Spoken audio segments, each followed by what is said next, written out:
To introduce Dr. Kaveri Gill, a very dear friend and a highly accomplished person on this chair. I wanted, as you know, we've been doing various teachers. Geshe Dorje Damdul has been extremely popular, but we want to also give you an opportunity to listen to our own Indian professors and people like that she's working on secular ethics. She's from Shiv Nadar University. She studied in Cambridge. Uh, but that's not as important, in my opinion, as doing her master's program in Tibet House and working with Geshe-la very closely and things like that. So without much ado, I ask Dr. Panenkar to please.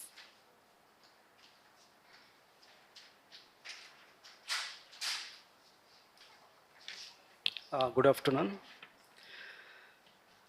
It is my privilege to welcome Professor Kaveri Gill, a visiting professor under Dalai Lama Chair in Nalanda Studies, Goa University, respected coordinator of this public lecture, Dr. Anita Dudani. This Director of Visiting Research Professor Program is a unique program initiated by the Goa University since 2011, and which is a platform to listen resourceful experts in various subjects. It gives an opportunity to the audience to interact with our experts. If you know that VRP is proactive, where we conduct public lectures like this, workshops also we are conducted, seminars, and also we are conducting 1 and 2 credit course, that is 15 hours and 30 hours respectively, for our regular students from Goa University and research scholars and public at large. These are the chairs funded by the Directorate of Art and Culture, Government of Goa, and some of the chairs are the private chairs, which is funded by the private institute and research center. Um, we are organizing some of the lectures outside the Goa University campus also. As you know, Professor Amita B is presently here in Goa University, and we have organized 8 lectures. Today was one. Earlier we had one in Goa University, and other lectures we are organized in different colleges like Government College of Kepe, Government College of Khandola, even Government College of Sanklim, and some of the in Dempe College also, and St. Xavier College. And this month we have invited so many experts under these chairs. That is even Professor Janardhan Ganeri, Professor Anvita B is here till 29 of this month. Anand Kumar on 17, he had given a lecture here only on 17 of January 2025. There was a installations program we had at Varka Beach by Dr. Subodh Kerkar on 18th of this month. Then Professor Susana Sarado, she is also already lecture is going on, because today we had 3 lectures simultaneously. 11 o'clock is one lecture, then 2 o'clock we already started one lecture in Portuguese department, and third one is here. This is maybe the first time in the history of VRPP that having 3 lectures on one day. Also, we have organized 6 lectures of Sri Damodar Maozo, eminent writer in Konkani, and we will be having 3 more lectures on 27 and 28 and 29th of this month. One will be in Vidya Prabodhi, second one will be in Dempi College, and third one once again in Rosalie College. So my heartfelt thanks to Professor Gill for accepting our invitations to deliver lecture on a topic, the middle way view and universal ethics, cognitive transformation for a good life. I request all the audience to take an opportunity to attend all the lectures. We'll be having series of 5 lectures till next Saturday. I also thanks coordinator of this lecture series, Dr. Anita Dudane, who have taken an initiative and a responsibility to conduct this lecture. Thank you very much. देव बरें करूं. सो तुमचे कडेन खूब मागता हांव की फुडली लेक्चरां तुमी अटेंड करची. तुमकां खूब खूब धन्यवाद. देव बरें करूं.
So, good afternoon. Thank you so much to the University of Goa and the Visiting Research Professors Program. Its director, Dr. Pariyankar, who's been so kind and helpful and has an amazing, I understand, academic specialization in writing, including, he says, spending 150 days in the deep jungles of this state. So that's an amazing, sort of a career and a path. Dr. Anita Dodane, the coordinator of this particular program and a dear friend and fellow student.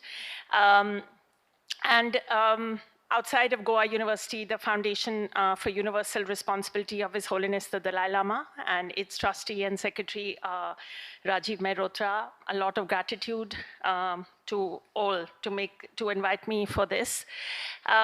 So as Anita La said, just to share quickly my background really in terms of why I am standing here today with a particular topic, and that is that my initial training in life has been in economics. And then I moved towards political economy because the way mainstream economics has posited human nature and some of what I'm going to be discussing today. I had questions about that. And then, of course, I have been studying at Tibet House, New Delhi for the last decade and have done a master's, and I'm doing a second master's and hope to continue studying as long as I'm alive. So with much gratitude to His Holiness the Dalai Lama, in whose chair this is where I've been invited, the Dalai Lama chair in Nalanda Studies, and I'll talk a little bit about Nalanda Studies, but the Dalai Lama has been a huge source of inspiration, also in terms of how he has conceptualized universal ethics. And that is really the topic of this series of lectures that I'm going to talk about. It's called The Middle Way View and Universal Ethics, Cognitive Transformation for a Good Life. But it's been one of his key commitments. The first, of course, is universal values and universal ethics. That's been his first lifelong commitment. Another one has been sort of interreligious harmony. Another has been to preserve Tibetan culture. And the fourth has been ancient Indian wisdom traditions, to renew them. So this series of lectures is really going to be about the first and the last, in the sense that there's going to be a presentation of a secular argument for certain kinds of ethics and values. That's the central argument of these lectures. So I will begin by, a quotation by the great first century scholar, Arya Nagarjuna. And he says, enthused by great compassion, you taught the immaculate dharma to dispel all erroneous views. To you, the Buddha Gautama, I pay homage. So this image is from a cave in Maqsoodpur, Gaya. It's not very well known. If any of you are visiting there and you get a chance to go, it's worth visiting. It's just outside, it's not near in Bodh Gaya. It's a bit an hour and a half outside, but very, very peaceful. So here, what this verse really talks about is that the motivation for the Buddha to teach was really great compassion. And we will come back to that in this series of lectures. But really, in terms of the heart of his teaching, it is about the view. And in this time we have together, I'm going to talk about the middle way view. So this is the Dalai Lama Chair in Nalanda Studies. And, again, many thanks to Goa University. And Dr. Anita has been a force of nature in doing this. And, for it to be endowed as part of the VRPP program. So there are 5 lectures here, and today I'm going to speak about the good life in the political philosophy sense of Amartya Sen, Michael Sandel, and many others, about what is our essential human nature and ethics, and the divergent views that different disciplines have, and some kind of contemporary consensus, if there is one. Tomorrow's lecture will look at compassion as a key universal ethic. The third lecture will look on why the middle way view of emptiness and dependent origination is necessarily universal as regards the question of ethics. And the third and fourth on Thursday and Friday, I'll be looking at a very short text of just 14 verses by the great scholar of the 14th century, Lama Tsongkhapa. He was just a 50-year gap with Guru Nanak, but he's written one of the world's greatest classics, Stages of the Path to Enlightenment. But this text is just 14 verses, and he encapsulates the entire teachings of the Buddha in these verses, and I'm going to give a secular presentation of them. So today, we stand here, and as we stand here across the world in the US, there's readiness for the inaugural of Donald Trump, the new president. And our world is more globalized and interlinked than ever before in every dimension, socially, economically, technologically, politically, and ever more so, really.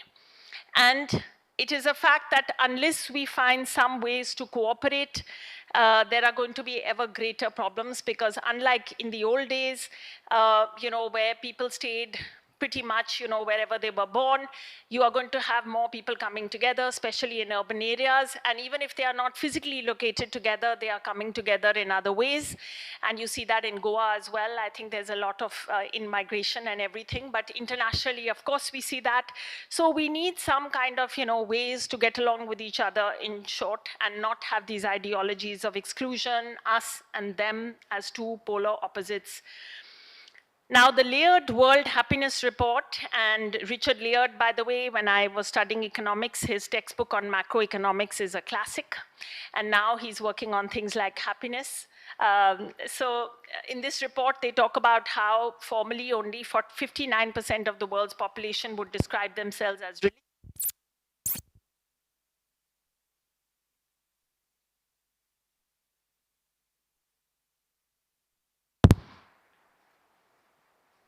Hello, yeah. And this is a trend that is likely going down in most parts of the world. And of course, since the Enlightenment, this is the age of science. And in this age, therefore, even if we cannot use religion as a basis for propounding ethics, I think most of us in this room, many of us must have done that course, moral studies, when we were growing up, which is now no more. But things like that have disappeared. But in this age, just because it is the age of science, there's no requirement to do away with the notion of ethics. Thank you. And indeed, there's all the more reason in today's age to actually, have an understanding of ethics. Because, for example, I stand here, I think AI has just come to our doors. If I speak as a professor and teacher, it's just last year that we have started seeing people using AI in classes, students, and there are norms coming up even as we speak. How do you grade like an essay which is mostly based on ChatGPT? Is the citation of generative AI, is that one way, all these things. And just as the internet really became big in 97, I think this is the start of the AI, a kind of a quarter century. And so we need ways to think about all of this. And much else.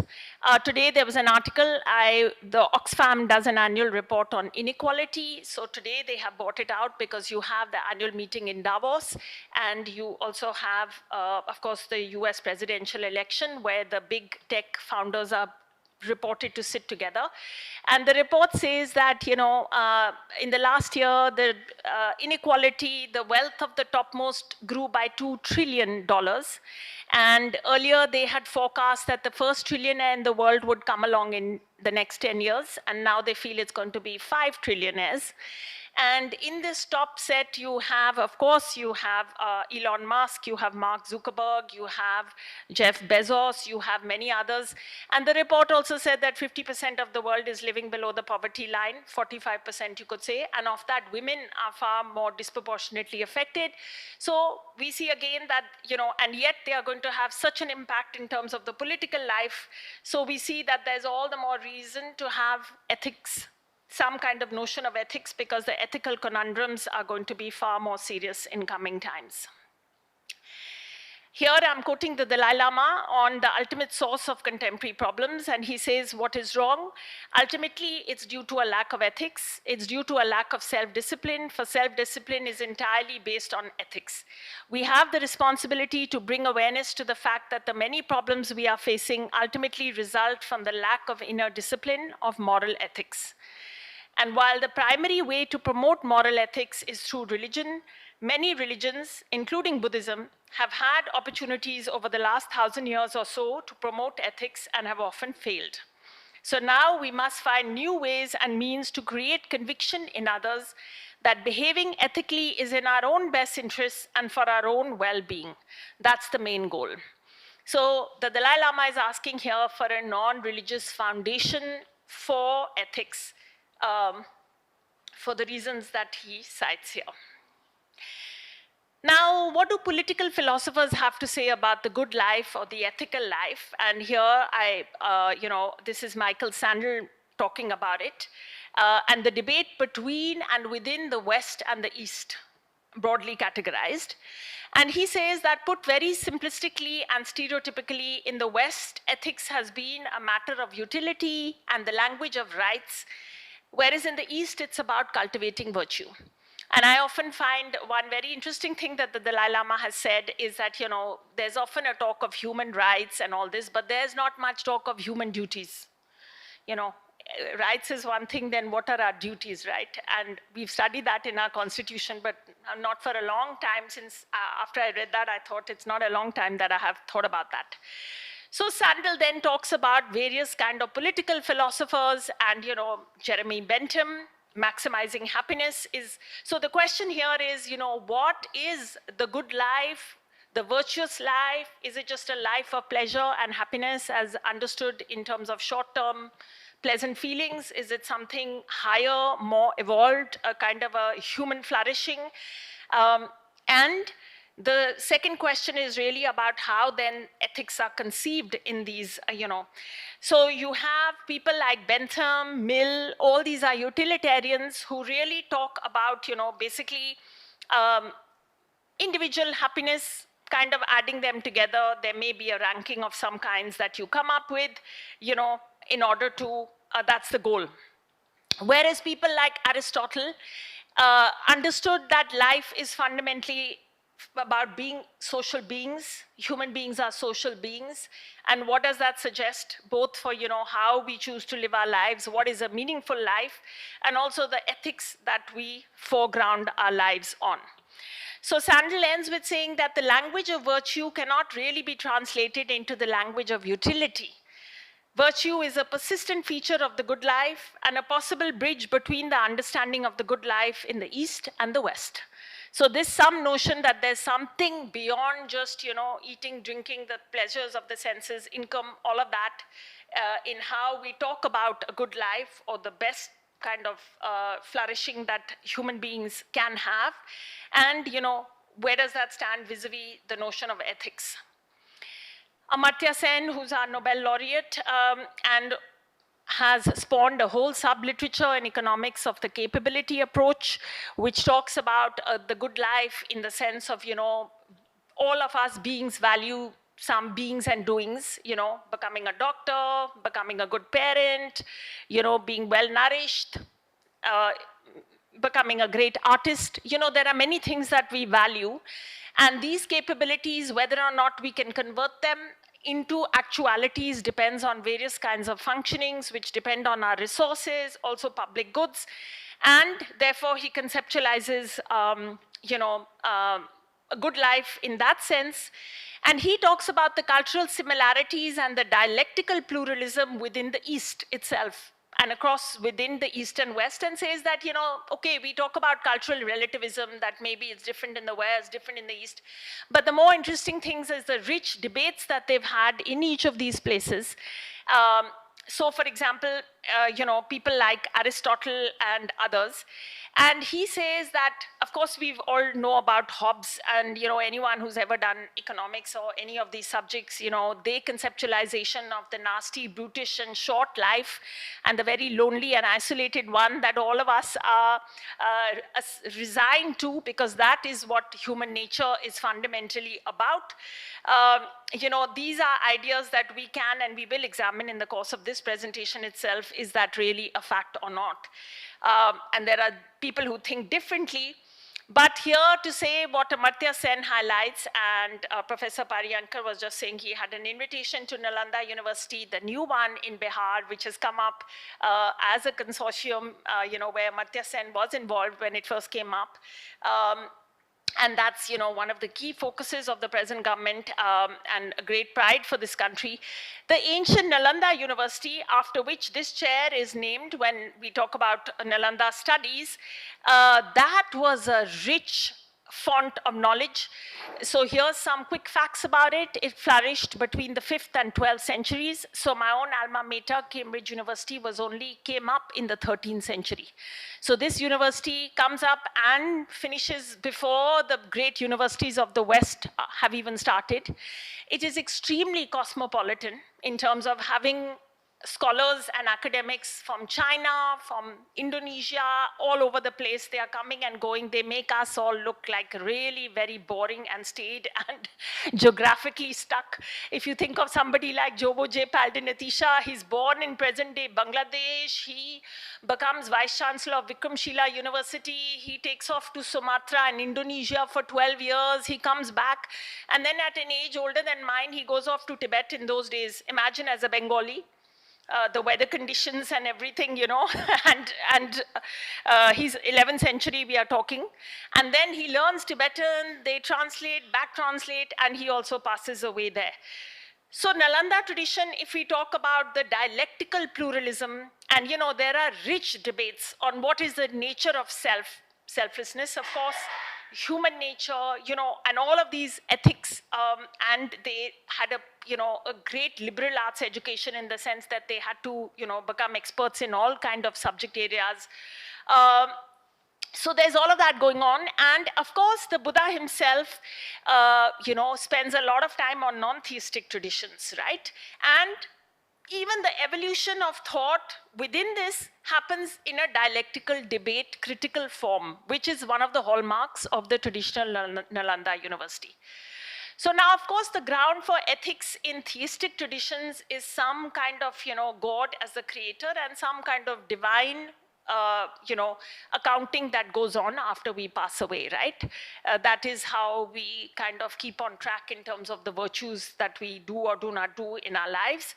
And the ground for ethics in non-theistic traditions, of course, you may have like the principle of causality, the operation of cause and effect, and those kind of things in what governs, whether or not we live in a virtuous way.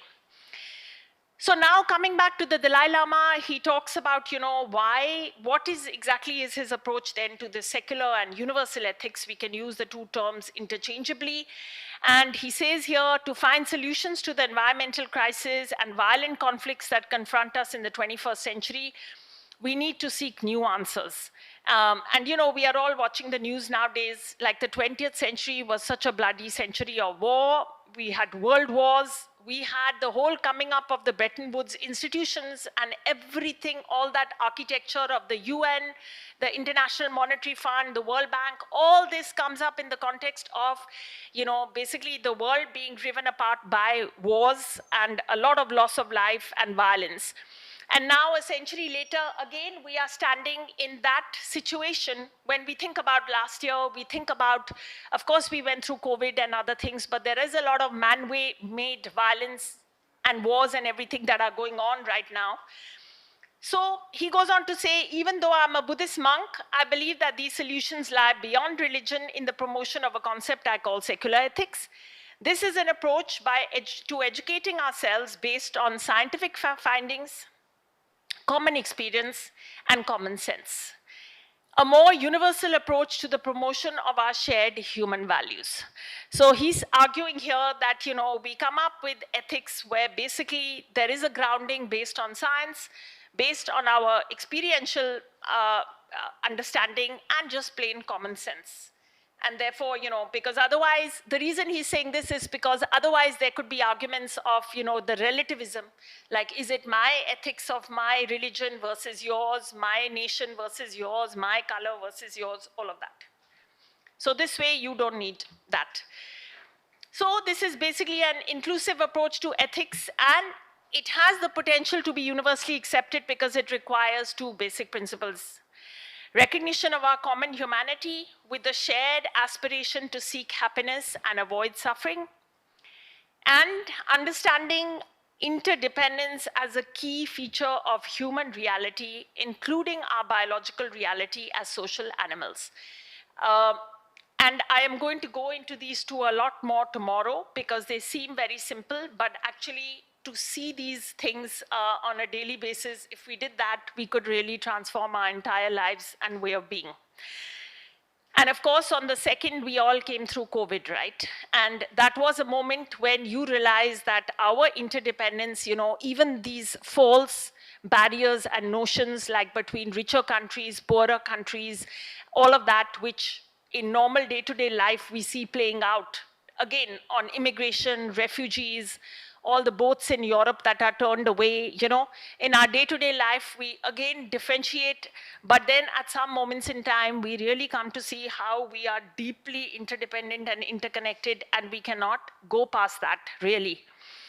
And these two principles allow us to see our well-being as being bound up inextricably with the well-being of others, so that there is absolutely no difference. And I want to quote Judith Butler here. She has written a wonderful book called The Precarious Life.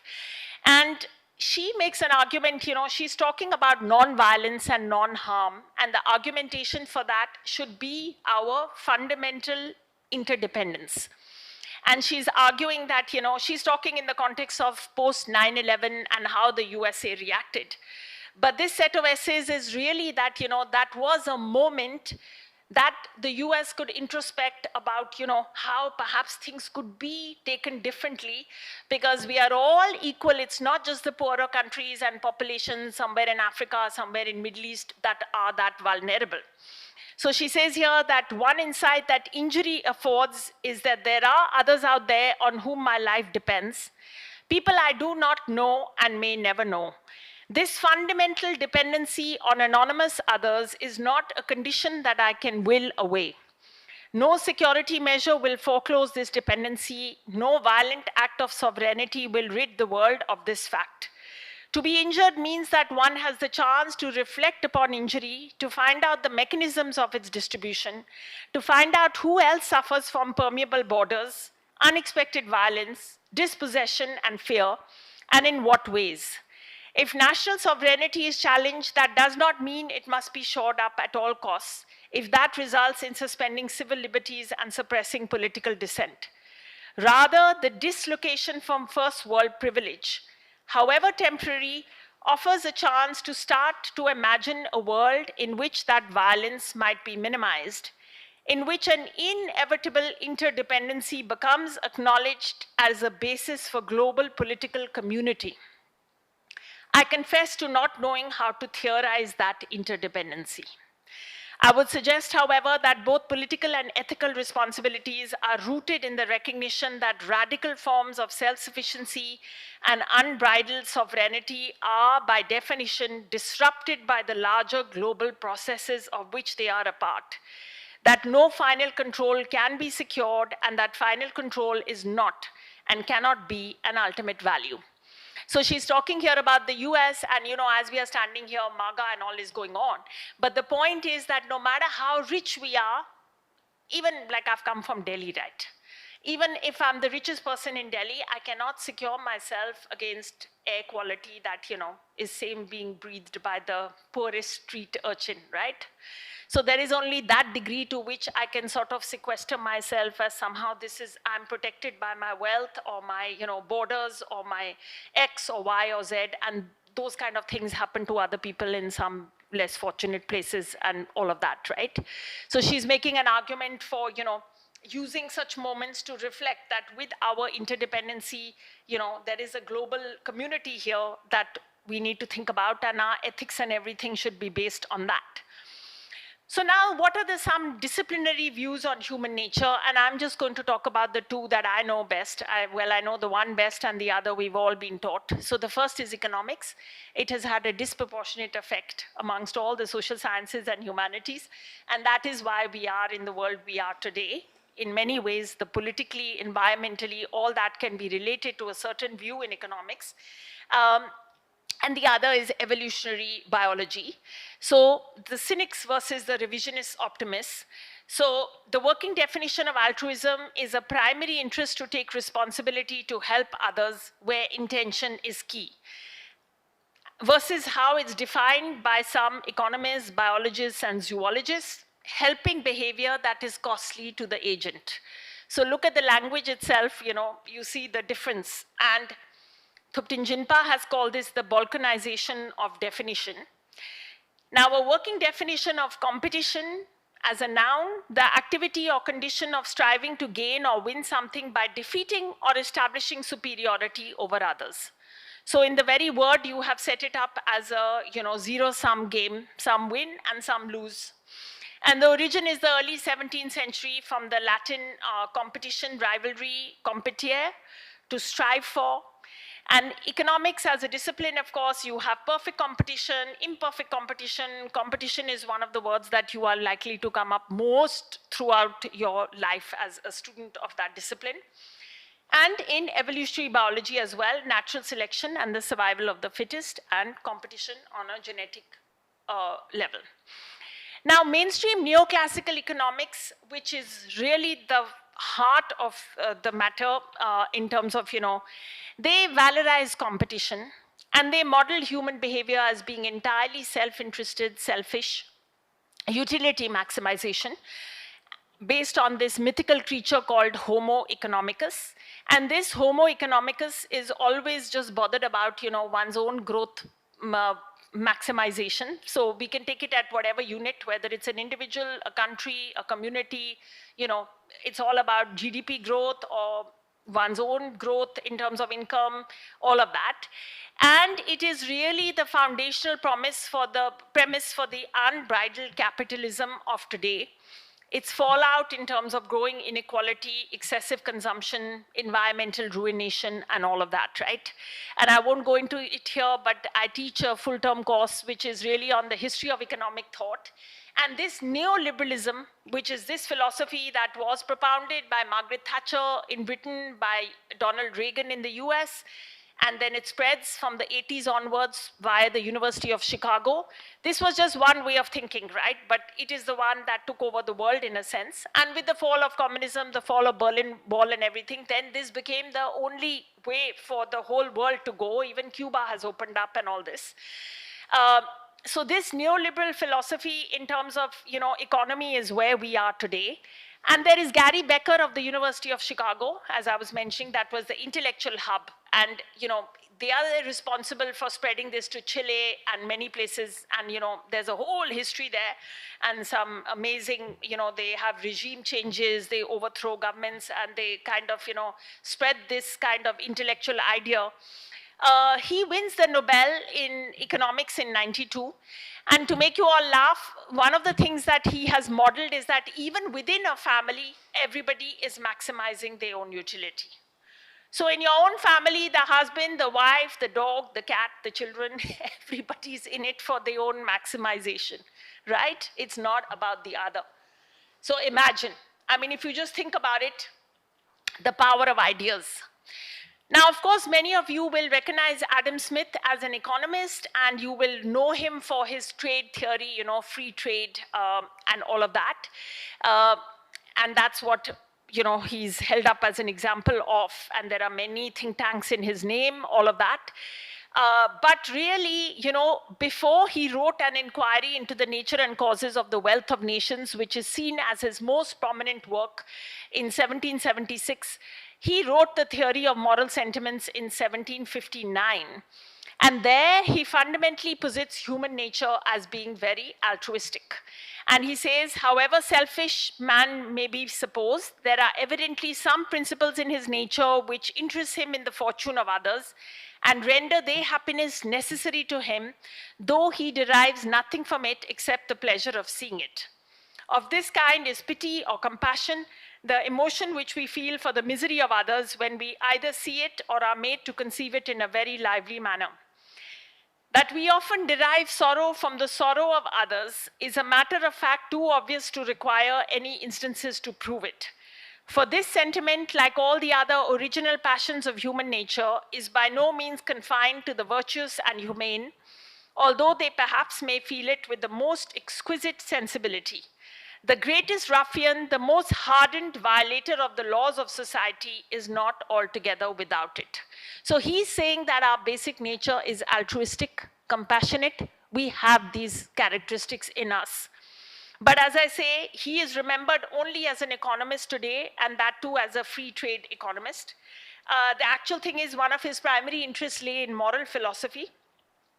And of course, this ethical framework also was put by the side. So this is epistemic, power in epistemic knowledge, right? Today we talk everywhere about decolonize this and decolonize that.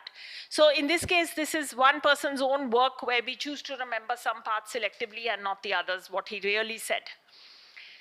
Now, the revisionist view of mainstream economics, there are a lot of sub-disciplines within economics today that are questioning this positing of human nature as selfish and just obsessed with one's own utility maximization.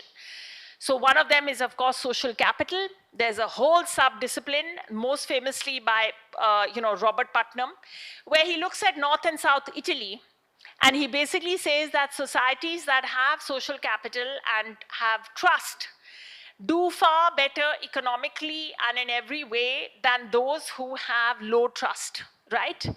And so this, and there's many there's a whole lot of work done in this area now. The other, of course, is again Amartya Sen only, who, has modeled an altruistic attitude. And this, by the way, was very funny because he taught me when I was in Cambridge, right? And he got the Nobel also while he was at Cambridge. And this was a source of a little bit of competition because Partha Das Gupta was the other Bengali who was a long term in Cambridge. But Amartya Sen came, though he started in Oxford also, got the Nobel while he was at Cambridge and then went away again. And he had this paper on altruism. Like, just to summarize it for you, just now if I fall off the podium, do you come to help me because you genuinely care for me, or is it in your utility function that by helping me, your utility goes up? This is something that economics debated, and they wrote many papers on this. So just to rephrase that when you help your aged grandmother, is it because you genuinely feel empathy for your grandmother, or is it your utility function goes a little bit up like, oh, I'm so wonderful that I'm doing this, and that's why you're doing it? And this is something that they have debated, written papers about, all of this, right? So in this case, he's saying that, there is genuine and altruism within us. And there are a lot of examples, and behavioral economics and all is now studying all these things, right? Like, for example, many of you, when you travel, maybe it even happens in Goa, North India, there's not a chance.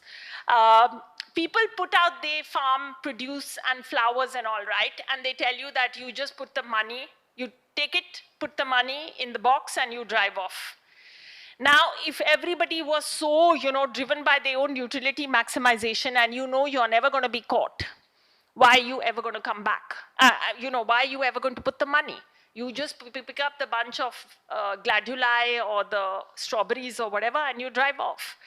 Or why would you tip waiters in a restaurant you may never go back to again? There are countless examples when we start thinking about it. So these are all written and debated, but essentially there is an understanding now that, all our actions are not, we often act in ways that are not rational for our own well-being. And in fact, I would even give the example, I'm not taking it here, but we know that in the Holocaust, many, non-Jews risked their own lives to save Jews. Today, Today itself, I can give the example in US campuses and all, there are many Jewish professors and others who have stood down. They have also protested about, something that what's going on. You read in the newspaper, though not often because medias sell stories much more that are about, people behaving badly, but otherwise people who spontaneously will give their lives for others in situations where you may not have time to think about it, right? Like you just have to jump into a river to save someone, or so many, even in professions where it's not part of their duty, like firefighters and all, right? You see that all of this doesn't make that rational sense if one is just utility maximizing for one's own self-interest 24/7. Now, evolutionary biology, Charles Darwin's seminal biological evolution theory, which of course we all know and have studied as being gradual, undirected, transmutational, based on combinations, and talks about natural selection in evolution. We all have come across the term survival of the fittest, which actually is wrongly attributed to Darwin. Actually, this term was first used by a harbinger of early capitalism, Herbert Spencer, who read The Origin of Species and then came up with this term. And the use of the word Darwinian has even entered our English dictionary, as a common kind of lexicon relating to Charles Darwin, his theories, and relating to being in a competitive environment or situation in which only the fittest persons or organizations prosper. So it is so commonly used that even our English language, we talk about the survival of the fittest, right? And the idea is that without competition and, all these negative kind of traits, you are not going to survive.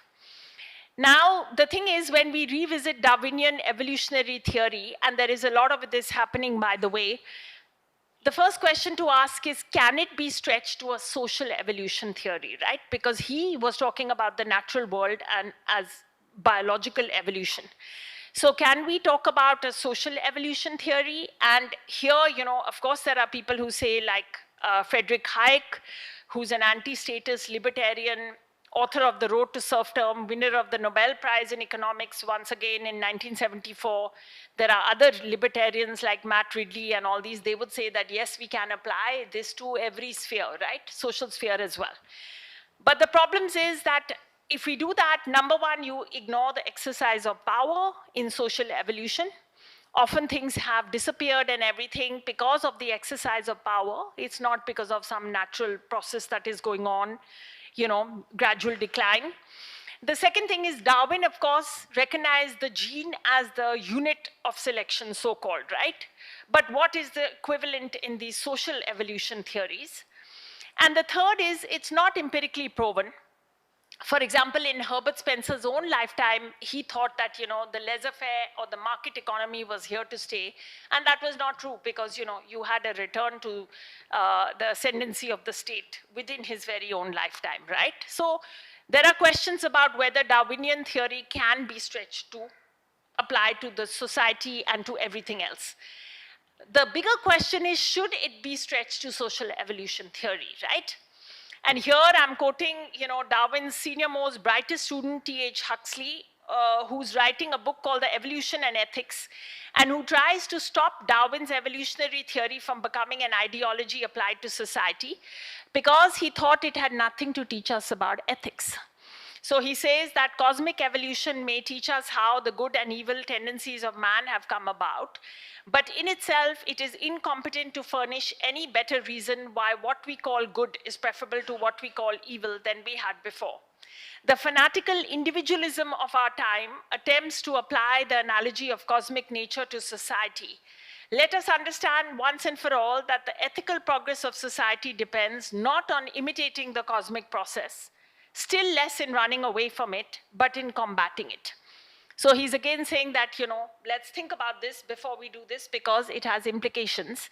And, there's absolutely no nod to ethics if we try to do this. So now I'm just coming to the end of this first is, and then we can have some Q&A. I'm going to quote Rebecca Solnit, who many of you, she's written this, as a publication in sociology, but she's a very well-known Guardian and commentator author. And she has done a lot of research on disasters in the world. Disasters like, this raging wildfires in California, natural disasters, other kind of disasters that happen. And she's written a book where she's basically arguing that in these moments, you actually have people coming together, helping each other a lot, and actually there is some kind of a joy and a paradise that is brought about in these disaster situations. And it is, in fact, our normal order, which is now so heavily influenced by a Hobbesian understanding, a Darwinian understanding, that in the normal exercise of our lives, we cannot act in these ways. But in these disaster situations, actually, people have done that. And she has picked up 5 case studies, but there's a lot of work. So she says, who are you? Who are we? In times of crisis, these are life and death questions. In the wake of an earthquake, a bombing, or a major storm, most people are altruistic, urgently engaging in caring for themselves and those around them. The image of the selfish, panicky, or aggressively savage human being in times of disaster has little truth to it. Decades of meticulous sociological research on behavior in disasters have demonstrated this. But beliefs lag behind. And often the worst behavior in the wake of a calamity is on the part of those who believe that others will behave savagely and that they themselves are taking defense measures against barbarism. Beliefs matter. Then she goes on to say, when God asks Cain where his brother is, Cain asks back, am I my brother's keeper? He's also raising one of the perennial social questions. Are we beholden to each other? Must we take care of each other? Or is it every man for himself? The argument against such keeping of one's brothers and sisters is often framed as an argument about human nature. We are essentially selfish, and because you will not care for me, I will not care for you.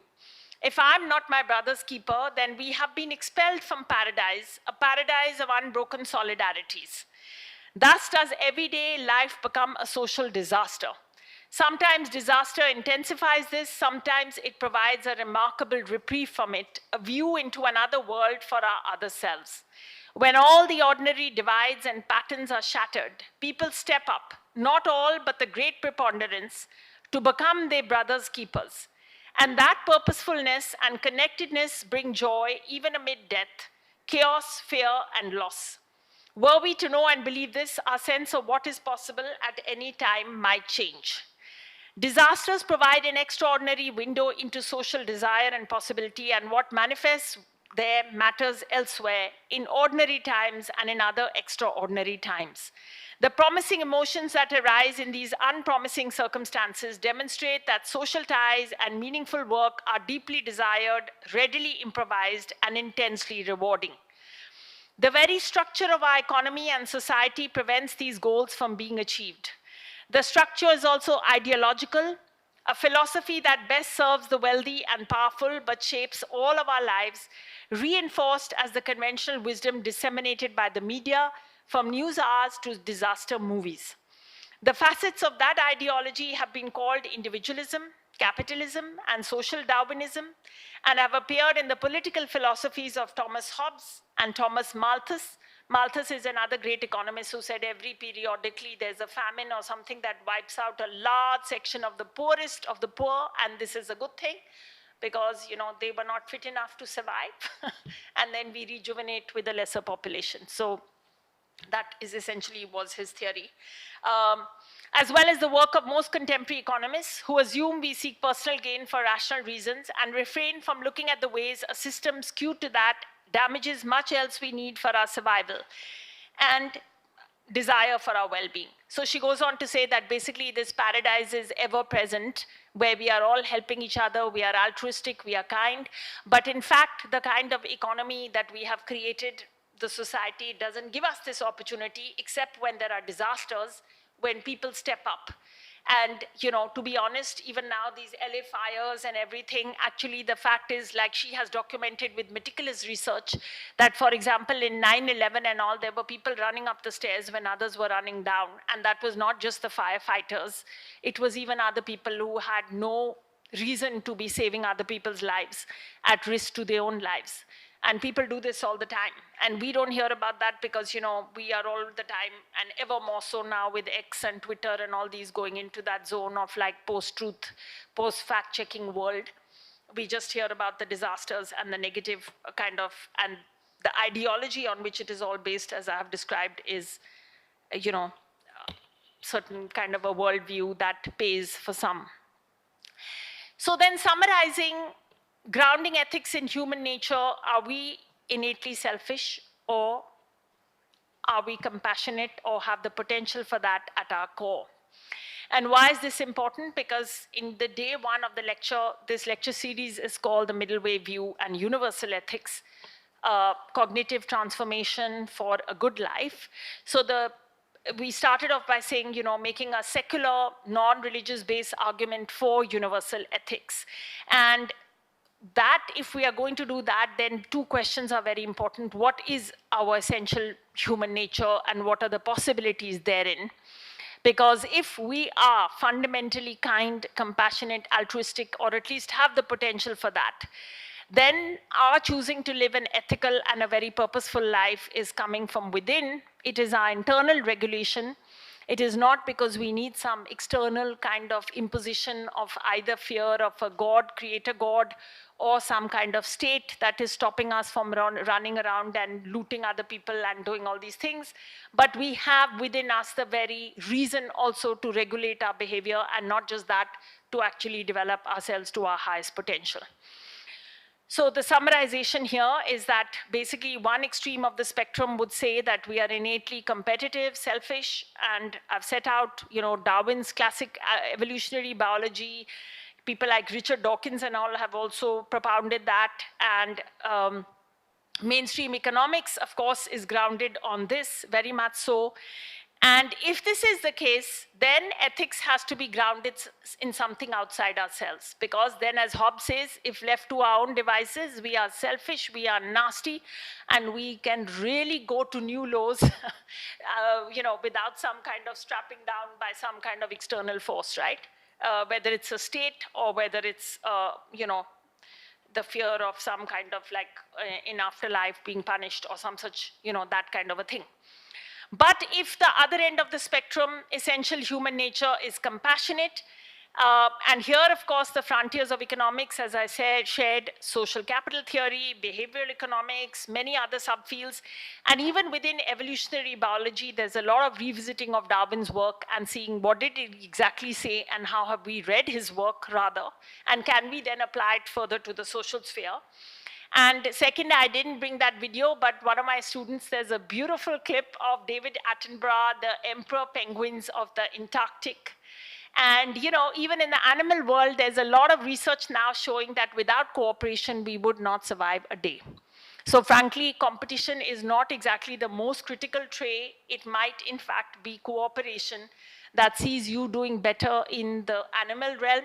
Animal realm, these emperor penguins, the winter is coming, and they go into this mass huddle, you know, and without that huddle, they cannot reproduce, and they cannot. So their very survival depends on cooperating. And they do this, and even the chicks that are born, even they learn to do this naturally. So in fact, if anything, then we have those kind of streaks.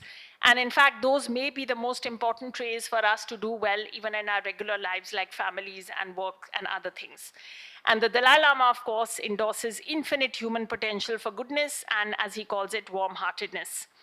If this is the case, then ethics will be seen as an internal self-regulation and a rational means. And in fact, the quest for a good life might be to indeed, you know, flourish in the highest possible sense of the term, you know, and actually evolve to reveal what might be, you know, pure gold inside. So I think the most widely accepted consensus today would be that, okay, you know, we have some of both the selfish, competitive side and an altruistic and compassionate side. So then the question is, you know, how do we develop the second? And I will talk about that tomorrow.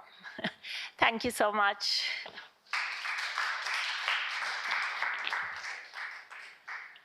If there are any questions.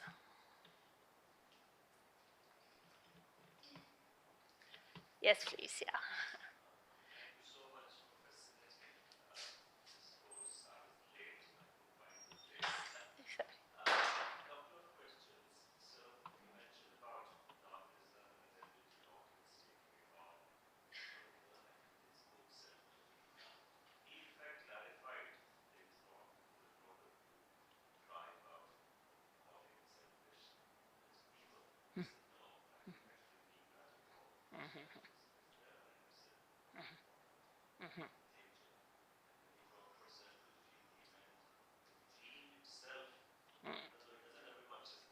Yeah.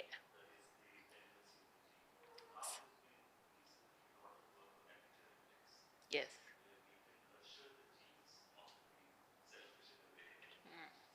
True. Fantastic.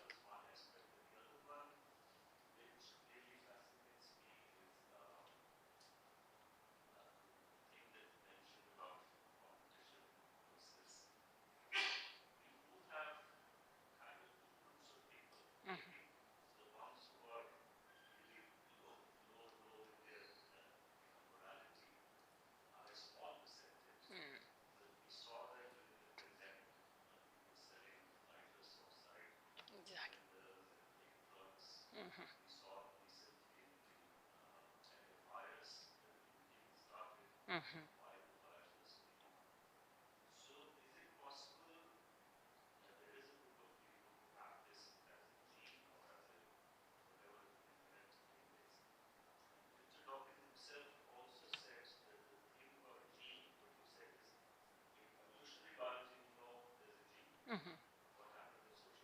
Exactly.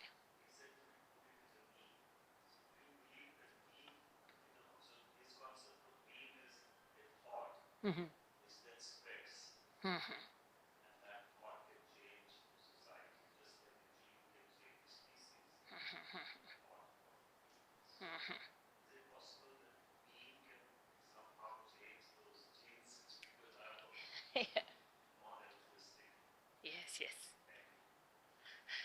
Thank you so much for that input. That's really wonderful to know on the first. And on the second, I would agree with him. I wouldn't say a thought, but I would say, what I was also trying to present here, that the power dynamics, both in knowledge systems and then today in the world in terms of our information spread, based on technology, and also post-truth, post-fact. So I think there are two things there. You are very right that, of course, there's, people take advantage of looting and those moments in disasters and all this. But as Rebecca Solnit is saying, and as we can also understand that, goodness doesn't really sell as stories. So number one, the role of the media in our age, which is thoroughly corporatized, very, very controlled, and it's not so many independent people doing it anymore. It's very, very corporatized, and there's an agenda there. And I feel in the knowledge systems, as I shared, economics has had a disproportionate sway. If you see the key Bretton Woods institutions, it's very late in the day that they even started hiring anthropologists, historians, other people who might have some views. And therefore, I feel that what the power in knowledge systems, what is put out there, we've always spoken about that in terms of the colonized and the colonizer, East and West, and our systems have been suppressed. But I also feel that, like with neoliberalism and all, like as I shared, I have a whole course looking at the rise of this thinking, which was very much a political project and an ideology, and it's paid off for people, because I think for those at the top, whether it's and just today, as we are sitting here, we can see that even the linking of now the tech world with politics. So there is going to be economic consequences of that, like ever greater kind of, economic power, but in the hands of very few. So it's paid off for them, but whether this suggests that more broadly speaking, so my answer would be that I think if on both levels, one, the news and other things in terms of what actually gets around, and B, in terms of what we actually know and teach and are able to get across, which is an uphill battle, because, you know, Otherwise, today, if we think about it, we definitely have the resources like this article, Oxfam's inequality report that today only is out. There they say that since the early 90s, there's not much change in the numbers below the poverty line. But the top the top literally is growing ever faster, so that now we have the resources in the world to tackle poverty and giving people water and basic needs and all, but somehow we are not managing to do that. And that is, I think, because of these reasons and not because of the actual nature.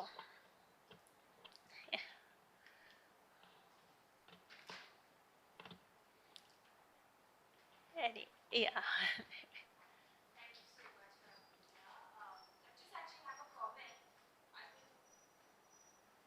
Doing a fair bit of reading recently in ecology.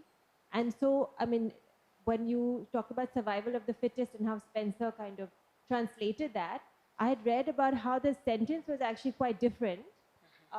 And he then translated into survival of the fittest, which really meant survival of the physically strongest or the one who can, defeat the other. And actually what possibly had been meant was survival of those who fit together, who actually are symbiotic. Because even if you look at a human being, we are interbeing, right? We have billions of bacteria, virus, etc., living within us and performing most of our, say, nutritional needs or our gastrointestinal needs, our things for the skin. So actually, we are a community of beings. So that fitting together is actually or say fungal networks with trees and things like that.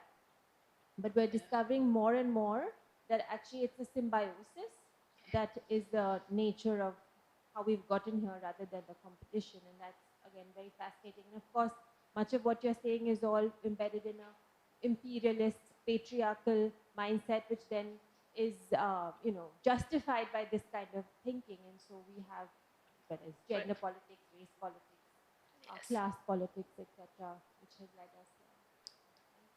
Thank you. Yeah, I would agree.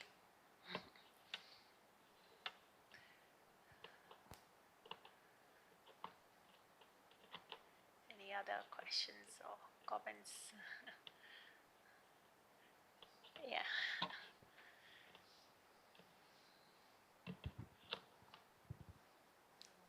It was a very nice and informative talk. We used to address our previous teachers as Geshe. So a lady teacher is... Actually, Geshe means doctor. But I don't have a doctor in philosophy, so I wish I did. There can even be a Geshe Ma. The Geshe. Ma is for the female, but I'm not a Geshe Ma, but it could be, yeah. You can address me anyway. So one thing you talked about, the example of falling off the podium and whether somebody will come to help you out of, care for you. So I would say, or the second part, the Yes. utility part. Yeah. So now I feel there is a third aspect to it. People with the mobile or cameras eagerly waiting to be captured in the act. Thank you. Absolutely. So that is something, it has become now universal. It is everywhere.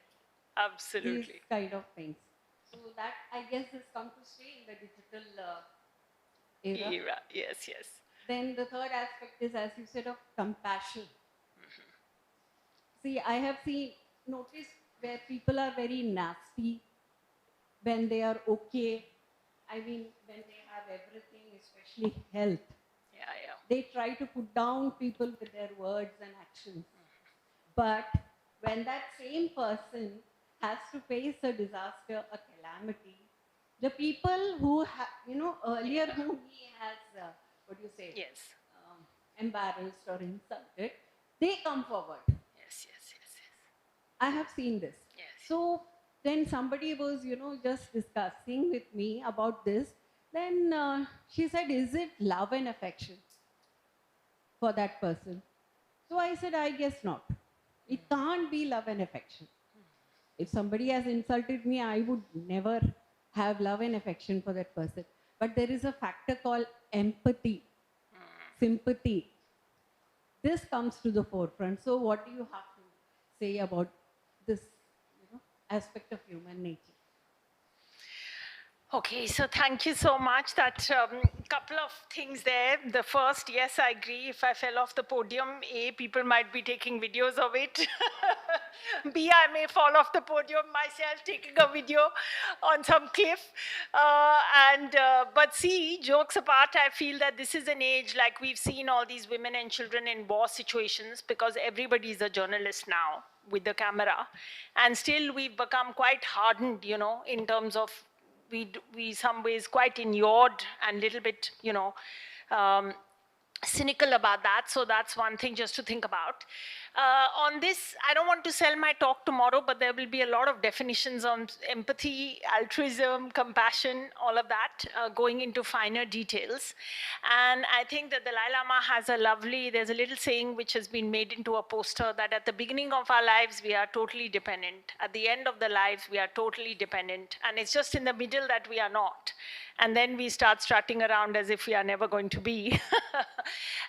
There is that, and I think one of these great teachers, I think one of the Tibetan teachers went to the West, and I think the comment was that, his observation of life in industrial societies was that in a way people can sort of feel that they are totally independent of causes and conditions for anything negative to happen, in a way that there's so much more control over death and accidents and other things. So that was just his observation he had. So I would say to you that yes, we need to consider this, and we will be considering that tomorrow about, what do we mean by, like, in terms of, having empathy, compassion and all that, and then the finer nuances there, with love and affection. I think I would agree with you that unconditional love is a rare thing. But I think there can be a lot of other things that on that spectrum that come very close to, really caring for other beings. And also that we have immense potential to train in it, using reasoning, But whether we are naturally imbued with it, that is something that, to that degree. But mothers have for children. So, thank you for this wonderful, wonderful lecture.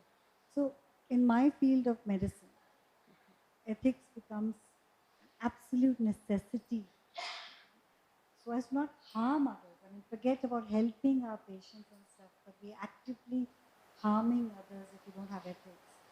So this is the reason why the concept for this chair, because when I spoke to Goa Institute of Management, for example, initially, management and ethics, the question that the board had, and very valid question, was that if we bring ethics to our students, would they be able to work in the real world of industry? Or will they be harmed? If they're ethical, then most likely they won't get promotions or they won't get things like that. So with medicine as well, today a patient asked me and she said, why would someone be ethical, a physician? And I think it's a luxury sometimes to be ethical. So if we, in my position, for example, at my age and my position in life, I can afford to be ethical if I need to. But let's say you're 32 years old when you're graduating as a super specialist physician and you're dependent on a corporate hospital whose entire philosophy is profit. And this physician then is no longer given a space if they don't bring in the kind of funds that are required. Ethics, it's so easy for me to sit and say, oh, how can they do this? But they have a 5-year-old child that they have to produce too. And other expenses that come from being a family person. It's an extremely difficult question as to whether the physician looks into the eyes of the patient and makes the right decision for the patient or makes the right decision for the hospital and themselves as part of the hospital. So my question is, when do we begin this? I mean, where do we start with the medical students? Because we have no moral studies anymore. We don't have any of these things anymore. And the point that you brought out, that self-regulation. I find in America where I trained, external regulation that the patient will sue you and the government will put you in jail, you'll lose your medical license if you're found to be wrong. Extremely motivating. Extremely motivating. You rarely do something wrong because you know you're going to get caught. Here, where there's almost no regulation by any board or anything, I mean, really would self-regulation, I mean, if that works, when do we begin? When do we speak to a student? Is the university too late by the time they're here because the society has taught them that perhaps it's not the right thing to be ethical? Do we start when they're in medical school? Do we start earlier? So when do we begin? I mean, that's my question. Really practical question. So thank you so much to Dr. Anita, who has just proven why she's such a beloved doctor, but also person. I think medical ethics is, of course, a huge one, and you are exactly right. When you say in this country, but everywhere, commercialized, even NHS and definitely the US system and everything. And I would agree with you because I worked on public health in the past. Like, I would not agree for self-regulation of structures and institutions. Like, if we think of the Medical Council of India and everything, that's been the argument that we can self-regulate, but it's not, happening in practice. So I think your points are really valid. I think tomorrow I'm going to make the brave attempt to link the practice of ethics to one's own happiness. And so I would say two things. One, I think we can only think about practicing ethics for ourselves and not for others, because, it's not easy, as you're saying. And structurally, there might be situations where, you're flowing against the tide, so to speak. But in people's individual cases, of course, if the entire medical profession was made up of ethical doctors and medical personnel, then in a way the system would be ethical, right? But if that is not the case, I think individual doctors or practitioners have to themselves think about this question. And maybe it's like even making steps at the margin, like, sometimes maybe it's not the big leaps.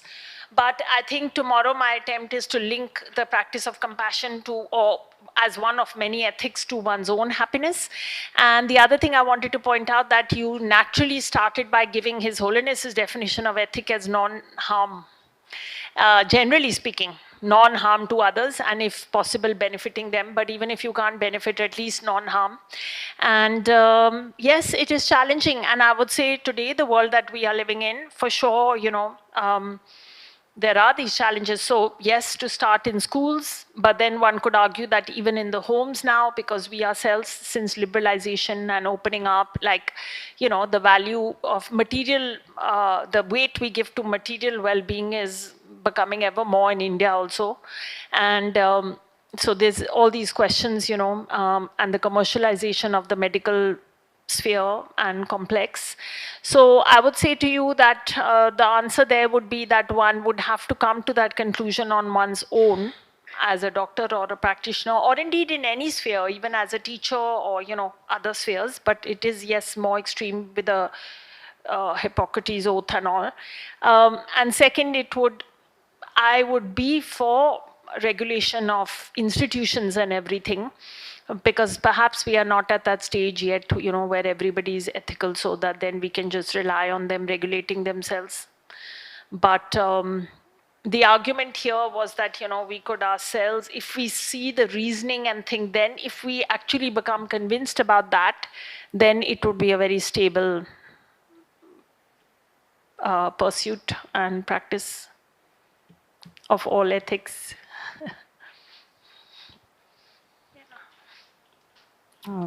Thank you very much. And I just have a comment, actually.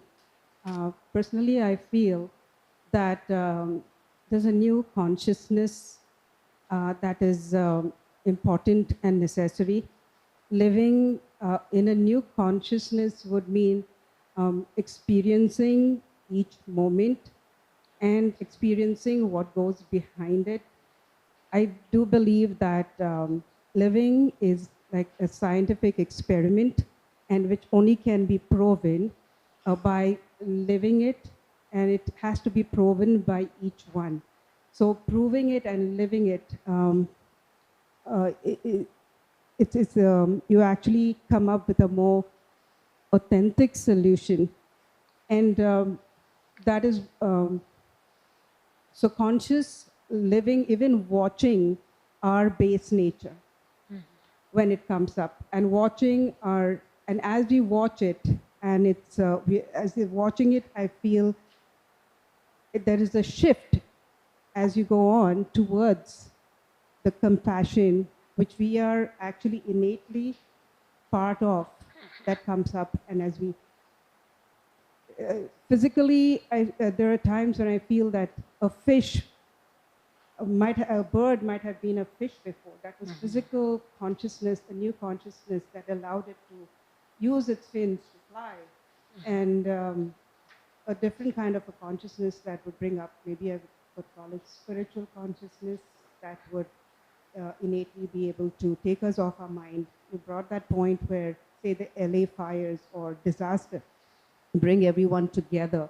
That's because at that point, we are at that point where we are not thinking. We are off our mind at that time. And any time, it's actually when we are breathing and we are off our mind is when we cannot think. And when we are all the time thinking and in our mind is when it's only our conditionings and everything that come up. So that's when the present moment helps me a lot. And just that comment that I wanted to make. So. Thank you. That's a beautiful comment, and certainly here in Goa, I'm feeling closer to after coming from Delhi, the nature part. But I think you make a very good point. Perhaps, one can put it like observing one's own mind, experientially as well, what one is going through, how it makes one feel. Like we all know what anger feels like, being in a kinder state of mind. And then I think this over conceptualization, over thought and discursive, and sometimes the intellectualization of things, and to cut past all that. So yes, that's true.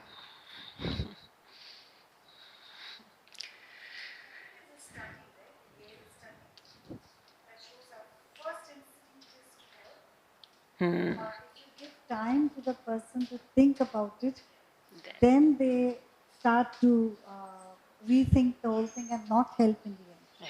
But the instant that the dilemma is given, I think a prisoner's dilemma, instantly that they have is to help. That was a study that shows our innate nature is helping. Helping.